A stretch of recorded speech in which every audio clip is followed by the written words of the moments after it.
हमारे देश की विडंबना बहुत अजीब तरह की है। हमारे यहाँ अगर लड़का जन्म लेता है तो माँ-बाप बड़ा खुश होते हैं। कहते हैं चलो अब तो ये तो बहुत पैसा कमा के ले आएगा, जो है नई बहू ले आएगा, ये करेगा, वो करेगा, बहुत खुश होते हैं। जो है घर लड्डू बँटवाते हैं, फंक्शन होता है, केक काटा जाता है। बच्चा हुआ तो एकदम बहुत खुश हो जाता है हमारे यहाँ गार्जियन, हमारे देश में।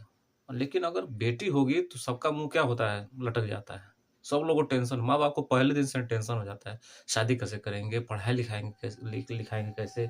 ये करेंगे, वो करेंगे। कई तरह से माँ-बाप, अगर बेटी हो तो माँ-बाप कई दिन सोते ही नहीं हैं।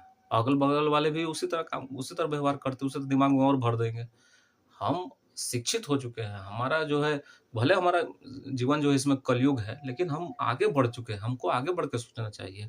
बेटा-बेटी को एक समान सोचना चाहिए, ठीक है ना? उसके बारे में हमको हमको ध्यान किस पर देना है कि बेटा या बेटी अगर जन्म ले, तो सबसे पहले उसको पढ़ाएँ कैसे, उसको सही ज्ञान कैसे दें, उसको अच्छा नागरिक कैसे बनाएँ। तो ये सबसे पहले ज़रूरी है कि आप उसको हायर स्टडी करिए, आप उसको क्या करिए, उच्च शिक्षा प्रदान कराइए, आप उसको उच्च क्लास तक उसको पढ़वाइए, ठीक है ना? सबसे पहले ध्यान दीजिए, अगर वो पढ़ लिख लेगा तो अपने जीवन में कुछ सफल होगा और सफल होगा तो कुछ ना कुछ आपके लिए मदद करेगा ही करेगा। लेकिन अगर वो कम पढ़ाई पढ़ेगा और अनपढ़ की तरह रहेगा तो वो आप ही को बुढ़ापे में परेशान करेगा क्योंकि ज़माना बदल चुका है।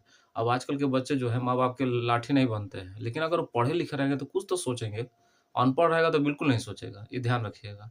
इसलिए बच्चे जब जन्म लें तो आप उनके पढ़ाई के बारे में सोचें, उनके भविष्य के बारे में सोचें, ना कि उनके शादी-ब्याह के बारे में सोचें। नहीं कि हमारे हमारे ये हमारी विडंबना है हमारे देश की कि यहाँ पर जब भी बच्चे जन्म लेते हैं तो सीधे उनके शादी-विवाह के बारे में ही क्या करते हैं आप सोचने लगते हैं। तो ये सोच थोड़ा बदलिए, ज़माना बदल चुका है, सोच भी बदलनी चाहिए। इस बात को ध्यान दें सभी गार्जियन।